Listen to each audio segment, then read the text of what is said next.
he'll deliver a keynote address to the forum on the role of business and empowering women. Ensuring that women have a fair chance to succeed is a key priority for the Prime Minister, and the way the government spends your tax dollars can make a real difference. The principle behind it, called gender budgeting.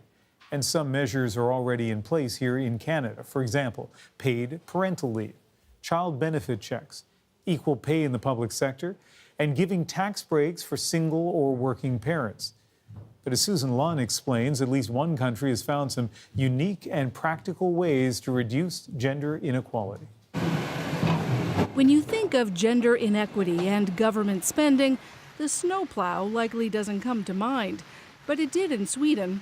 We are prioritizing the pedestrians, the cyclists, and the public transportation before the cars. It snows in Sweden. The Association of Swedish Municipalities put together this video to explain it better. Essentially, more women walk, bike, or use public transit. Roads, which are used mostly by men, are cleared second.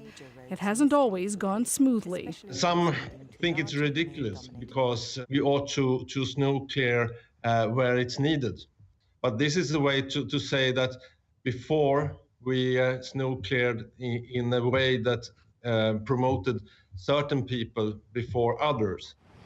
The federal government isn't in charge of snow clearing in this country, so bike lanes like this are closed right now. Still, the federal finance minister is promising to have his own concrete examples of gender budgeting by the time all this snow melts. This year we'll be coming forward with concrete measures that are going to help women to be more successful in our economy.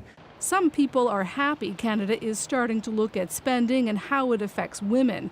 But this Toronto-based economist admits it isn't an easy idea, even for the bureaucrats to get their heads around. It isn't a bean counting exercise, it's a benefit counting exercise.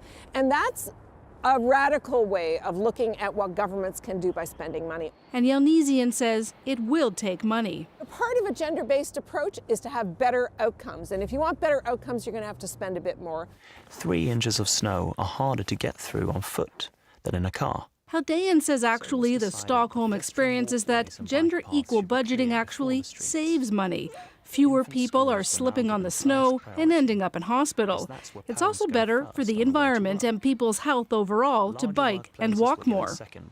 Canadians will have to wait a little bit longer, at least until next month, to find out just how the Trudeau government will interpret gender equal budgeting, to find out how it may improve the lives of women in this country. Susan Lunn, CBC News, Ottawa. For the past 22 years, Canada has examined the impact of every policy, piece of legislation, and program, the impact that it has on women and men. They call it gender-based analysis, but the initiative hasn't been entirely successful over the years. The very few of the departments that perform gender-based analysis can show that the analyses are used in designing public policy. But when the Auditor General looked at the issue again 2 years ago, he found that it hasn't improved. The analysis conducted by departments and agencies were not always complete, nor of consistent quality. This means that gender considerations, including obstacles to the full participation of diverse groups of men and women, are not always considered in government decisions.